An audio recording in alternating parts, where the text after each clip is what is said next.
Today, however, the logic of normalization is unraveling. Israel's new forward defense doctrine, which has it breaching the sovereignty of other states at will, is making almost all the states in the region feel insecure. Today, however, the logic of normalization is unraveling. Israel's new forward defense doctrine, which has it breaching the sovereignty of other states at will, is making almost all the states in the region feel insecure.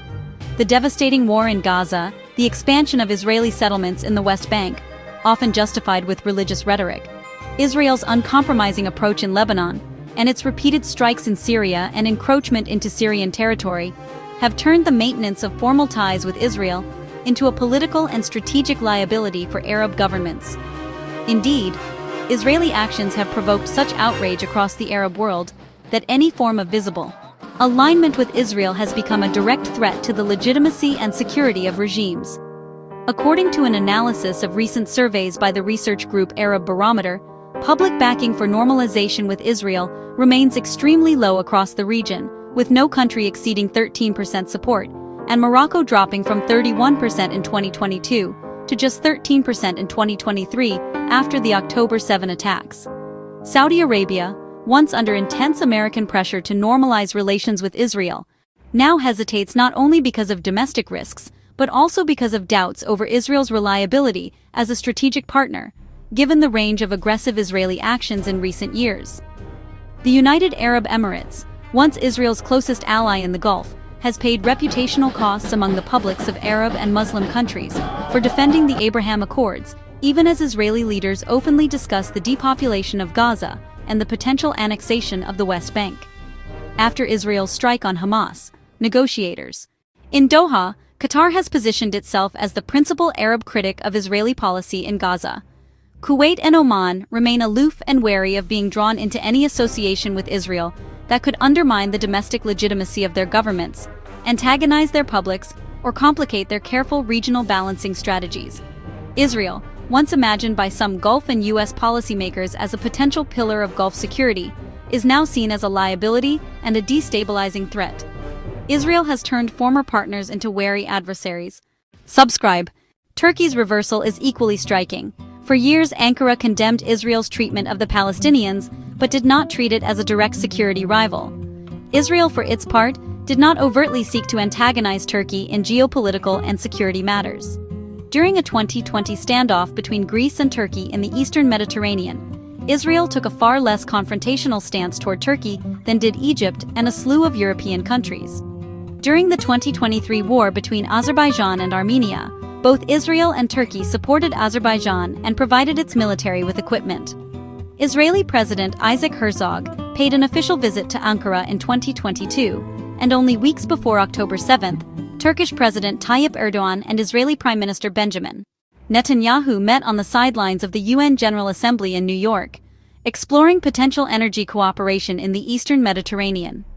The war in Gaza has pushed the two countries further apart. Turkey has suspended trade with and closed its airspace to Israel as punishment for the campaign in Gaza. Israeli actions in Syria have also deeply alarmed Turkey. Its longest land border is with Syria, and millions of refugees have crossed into Turkey since the eruption of the Syrian civil war over a decade ago. Ankara wants a stable neighbor and a centralized Damascus. Israel, by contrast, has been supporting minority groups in southern Syria, as well as advancing into Syrian territory, undermining the country's new government, and promoting division and instability. As Syria becomes a key zone of geopolitical contestation, Turkey now perceives Israel as a major threat.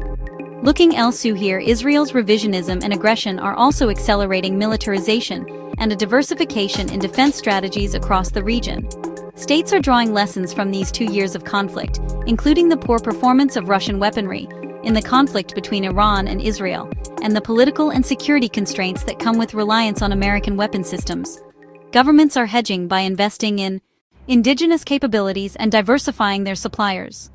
Saudi Arabia has expanded cooperation with China on missiles and drones, sought to further localize defense production, and recently signed a defense cooperation pact with Pakistan, signaling its desire for alternative security partnerships, an intent to build ties with a fellow Muslim power outside the US-led security architecture.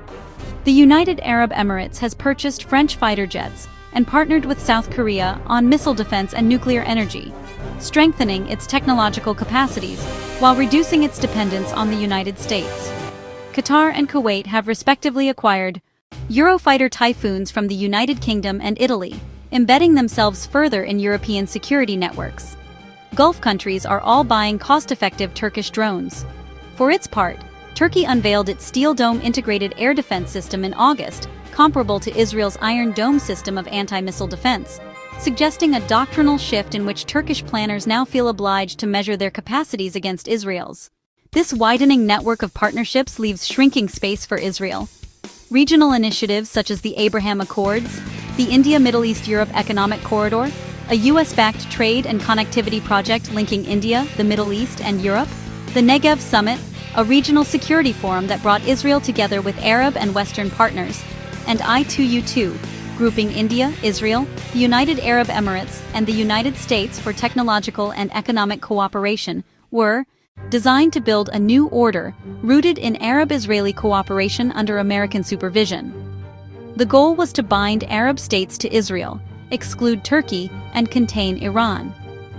American and Israeli officials assumed that normalization and greater acceptance of Israel in the region were inevitable.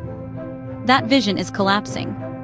Israeli policy has made the very subject toxic, turning normalization into a domestic and strategic risk for Arab leaders and their governments.